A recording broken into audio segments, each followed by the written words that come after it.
Hello and welcome to the second of our special podcasts here at Pleasure Beach Resort. Last time we were talking to Amanda Thompson, our big boss here at Pleasure Beach, all about what was happening on the park and her vision for the future. And you gave us some fantastic comments as well in the comments bar immediately below the video. Thank you very much for taking the time to do that. One of the things that you did mention to us was that you wanted to find out a bit more about behind the scenes here at Pleasure Beach. And could we talk to some of the people who make the whole place work? Well, of course we can. And it gives me very great pleasure to welcome the first of our guests, and that's Adam Slevin, who is our creative guy. Hello. Well, good morning, Andy. Good morning and good afternoon, whatever. Whatever it is. Whatever it is, Not sure what time it is. Director of Creative Design and Experience. All in one breath as well. All in one breath. Fantastic. I was impressed with that as well. What's the job? What do you do?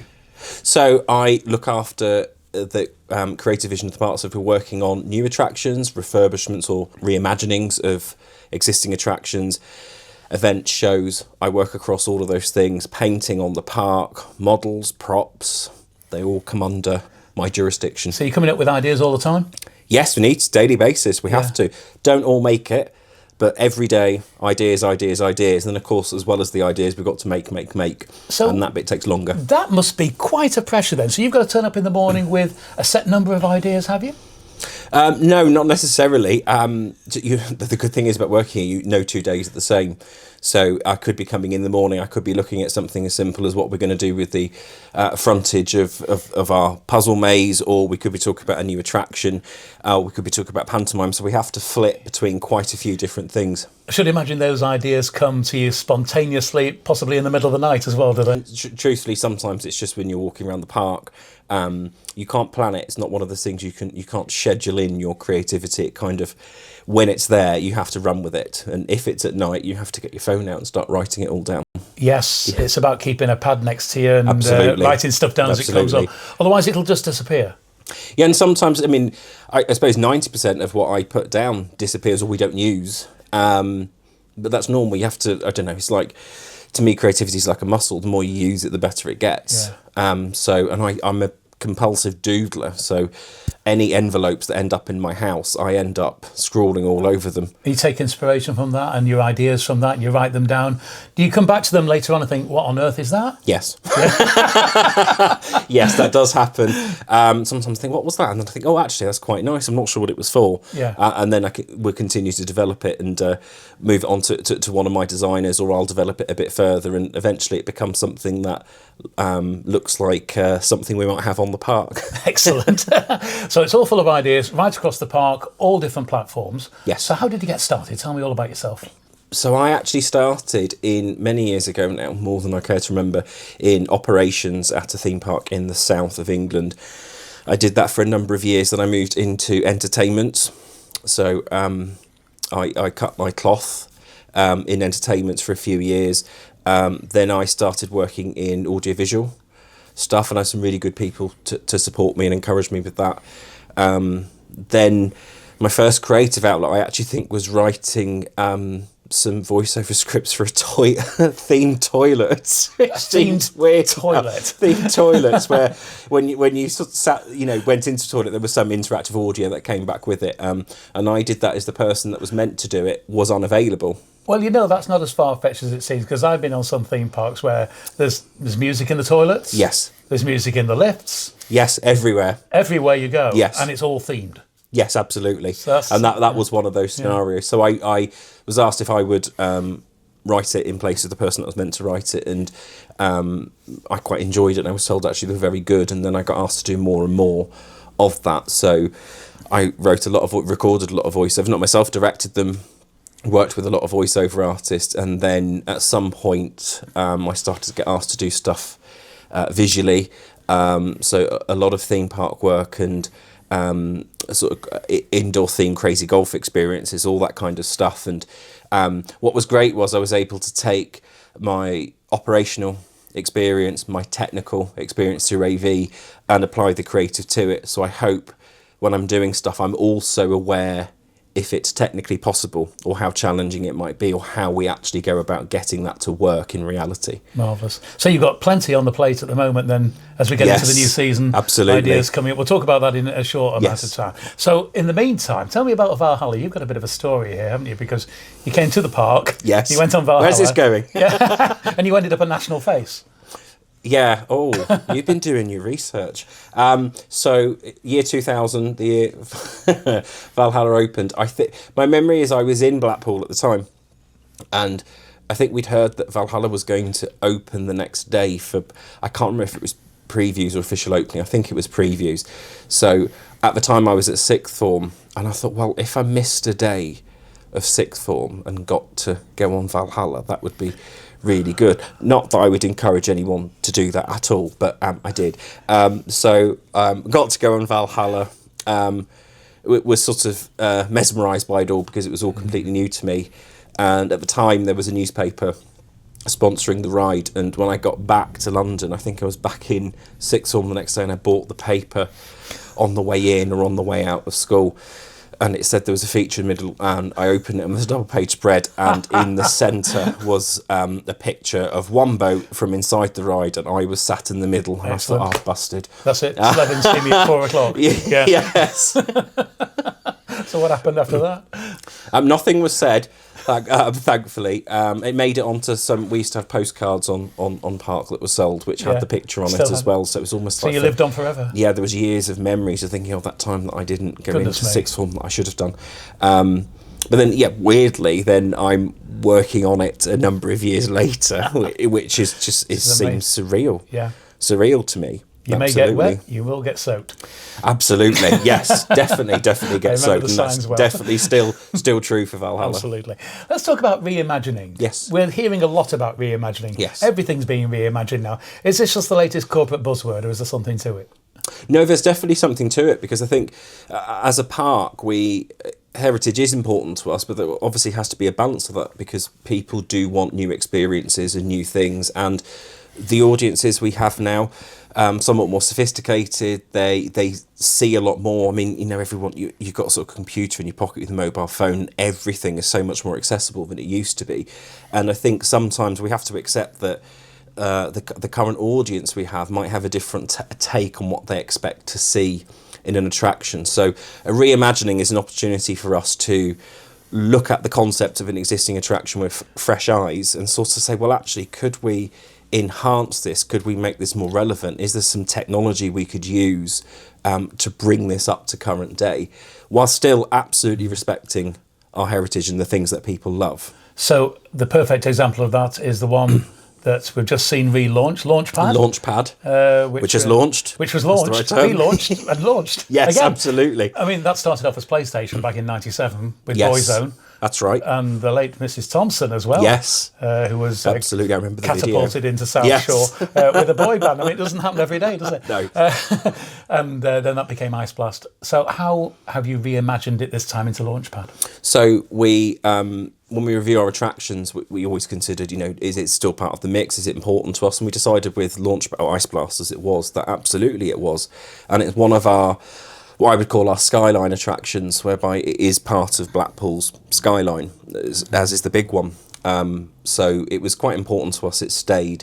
Then we started thinking about what we'd like to see. And I think we sort of went down the route of, I kept thinking about the word launch, and I seem to remember I wrote about 20 ride names down and had a meeting with Mand.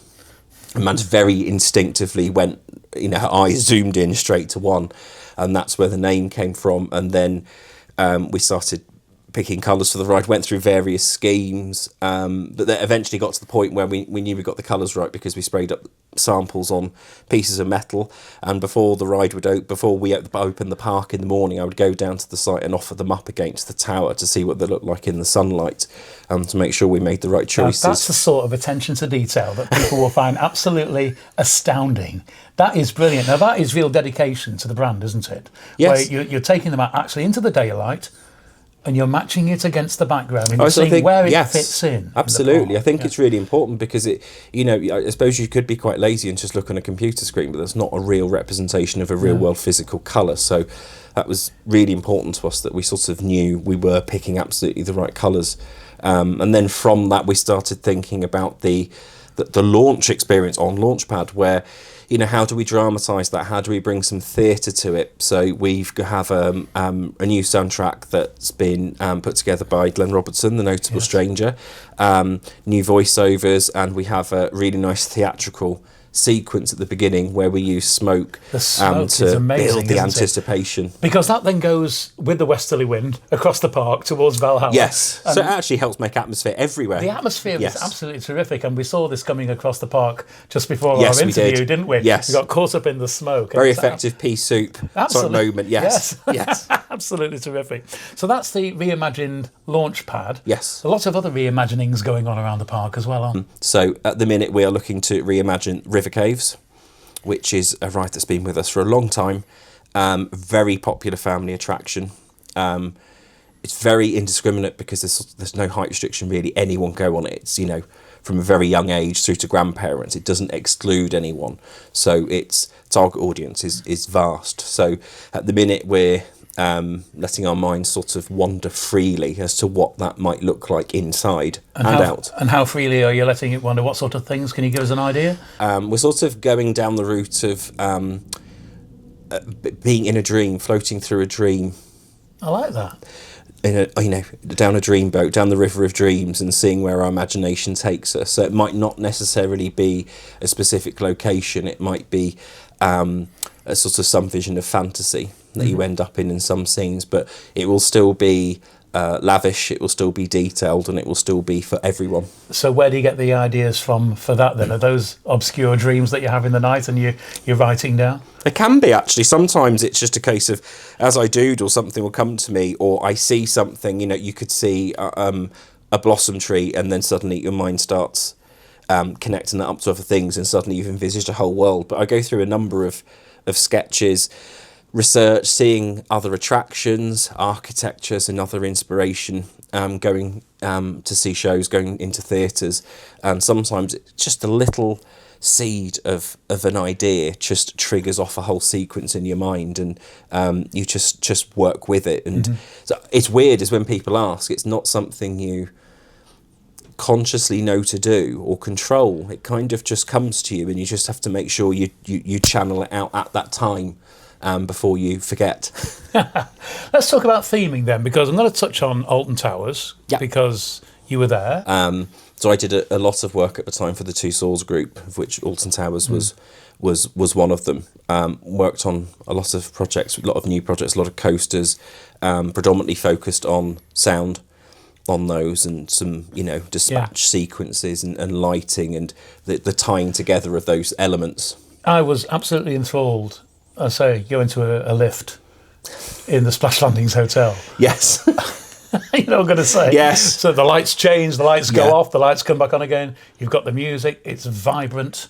Yes. I mean, that is real dream stuff, isn't it? Yes, and it's some of those things are, when we did those things, they're sort of details that people wouldn't expect and maybe wouldn't even consider, well, how's anyone thought that that's a detail that we need? But that's where you sort of go beyond what people might expect and add in some flourishes and flares just to give it that extra bit of zip. Well, let's find out where these flares and zips come from then. I mean, you're working with a team. Yes. Specialist team. Tell me about them. Where do their ideas come from? Or are they as barking mad as you in the middle of the night? Some of them are. Actually, I think all of them are. So we've got a team. So we have a department. I've got a department called Pleasure Beach Studios, which is formed of a design department, a production department, and a technical department, and paint as well. And we've got some superbly talented members of the team. It's a small team, and they all work really hard.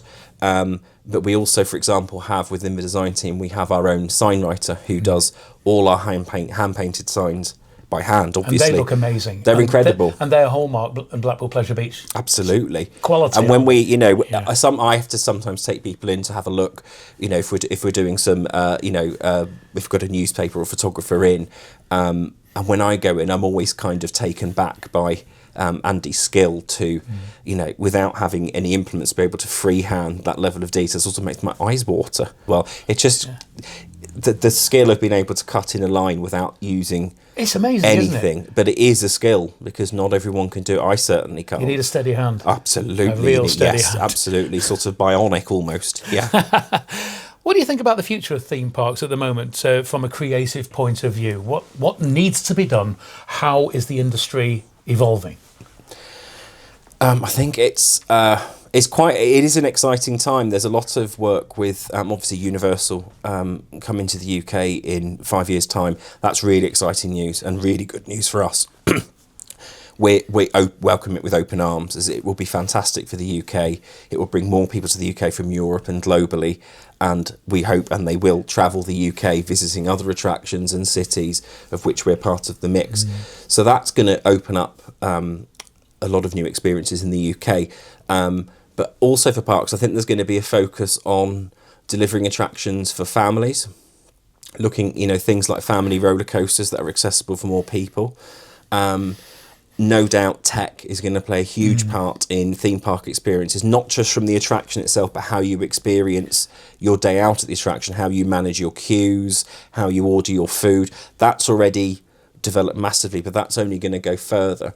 And I think that's really exciting. Obviously, AI is a new thing in a way. I know it's been around for a while, and it's just, I think that's exciting. It's a tool, but humans are going to have to learn how to use that effectively, I think. How's that going to help you in the creative industry? Can it come up with ideas for you? Can it look at a vision and create something for you, and then you can pull that apart and say, well, actually, no, that's not what I've got in mind, but it's a good idea? I would have thought it could. I haven't personally used it. I mean, I'm just thinking it might be great if you've, you need 1 minute to just quickly get something up with a few keywords just to start the process off. I mean, we have people who are so good at drawing by hand, and it will be better than anything AI can produce, as they are super talented. So I think it's interesting with AI. So I think it's fascinating, and I think it's going to bring a lot of benefits. We just have to make sure we don't let it overtake the process. Well, it could never actually take over from those bizarre moments, like you're saying, you're getting in the night, where you write stuff down. No. But, you could give AI, give me a vision for how Launchpad's going to look. And it'll give you an image. Yes, it'd be interesting to see what it throws out. Miles actually. away from what you probably wanted. Probably, yes. But yes. It's a starting point. Correct. Or maybe, I don't know, maybe I can do that. Maybe I am AI. I hope not. Where do you get your inspiration from then for changing things on the park? We've talked about River Caves needs a bit of a makeover. Yeah. It's 90 years old. And, to come at it from a 21st century perspective, you're looking around at what people want, what people are doing, and how you can reflect their lives? Yes, you're looking at your audience. You're walking around the park with your eyes wide open to everything, and just seeing. Sometimes I walk the park and just do it as from the point of view of a guest, and that's always a really good way to look at things. You see what other parks are doing. You speak to your peers in the industry and see what they're working on. We always have very interesting conversations with sort of my equivalent in other parks, and I just think everything at some point needs revisiting. Of course it does. So everything just takes it in turn to get there. And, we have a list and we're going to keep working through it, but the work will never be complete. That's I was just going to say that list is never ending, isn't it? No, and it shouldn't end. Is the second you think your list has ended, you become complacent. Well, this isn't a museum. No, absolutely not, and it can't be purely a monolith of the past. It's got to reflect now as well, yes, whilst also respecting our heritage. We touched on this when we spoke to Amanda a few weeks ago about this, because it's held in such high regard as Pleasure Beach, yes, and it's part of people's childhoods, it's part of people's memories, and nobody likes to see things change from their childhood, do they? But you've got to move on. Yes, you absolutely have to. There are some things which are sort of sacred, and we've got some fantastic art and artistry from the 20s, even from the park, which is really important. But in terms of attractions, there does come a time, and it's never nice to remove something is someone somewhere is always going to have a memory associated with it. But in order to create new memories, that has to happen sometimes. And it's really important we create new memories, which might be even better than the existing ones. Which is a moot point, isn't it? Of course it is. You don't know how good things are going to be in the future until you do them now. Correct. Absolutely. Yeah. What do you love most about your job, Adam? That no 2 days are the same, that I can, and they really aren't, and that I can be working on some design work through to meetings. I can be in rehearsals for a show. I could be doing podcast interviews. Yes. It's just the variation of it is exciting, and that there's always a journey that you can aspire to. There's always a way to go, and that never stops being the case. Let's talk about the shows, because you do pantomimes as well, don't you? This year we're doing Cinderella at the Globe. So I've been writing and directing the pantomime with Alexa for, is this 4 or 5 years? Oh, one of the two. Can't quite remember which. I love that part of the year, is our season sort of winding down. Then we start rehearsals, and then it gets kind of festive when we're in rehearsals. It's a lovely feeling, isn't it? Yes, it's lovely, and you know, we don't have very long to rehearse the show. We do from many people not knowing the script at all through to opening is 12 days. So it is quite a quick process, but it's really enjoyable and very rewarding. We have huge school groups that come and watch the show during the daytime. That's so rewarding when you hear the cheers from the kids and the boos for the baddies. So I love that. That's terrific. Love doing that. Absolutely. What's your favourite character? We did Aladdin last year, and I really like the character Aladdin because he's cheeky chappy, he's good-natured, he's got heart, but he's also a bit of a rogue. And characters that have a little bit of good and bad. Let's come back onto the park just briefly before we go. It's absolutely brilliant to get a chance to chat with you. It really is. What's your favourite ride at the Pleasure Beach? Why do you like it? It probably changes on a weekly basis, but this week... You keep redesigning them, don't you? Well, there's that. This week is actually... I rode it yesterday. I love Wallace and Gromit's Thriller-matic because it's very British. It's got a very British sense of humour. It's silly, it's fun, it's carefree, and I always come off it feeling happier. And we have some updates coming to that ride later this year, on the back based of the, on Vengeance Most Foul. So I'm really excited about those. So we're working with Aardman at the minute on approvals for what we're putting in there exactly. So we sort of know what we're doing, and hopefully we'll move into production on that very shortly. It's good to see the Norbert models already in the shop. Oh yes, what a fantastic character. I went in earlier and I thought they've got it. Where's Norbert? There he is. Oh, he's there. He's selling quite well. He's very popular, Norbert. Neat and tidy. Yes, absolutely. Adam, it's absolutely a pleasure to talk to you. Thank you, Andy, so much likewise. for sparing the time. No problem. And you're first of all on many creatives, I think, here at Pleasure Beach Resort that we're going to get a chance to chat to over the coming weeks and months. Absolutely. And hot ice rehearsals ahead. Can't wait for that. Get your feathers out. Adam, thank you for that. Thank you. So that's Adam Slevin then, our creative guy here at Pleasure Beach Resort. Don't forget, as always, if you want to comment on anything that you like in this video, then please do so below in the comments. Thank you so much for watching these again, and we'll be back with yet another guest at your request very soon. From both of us, bye-bye.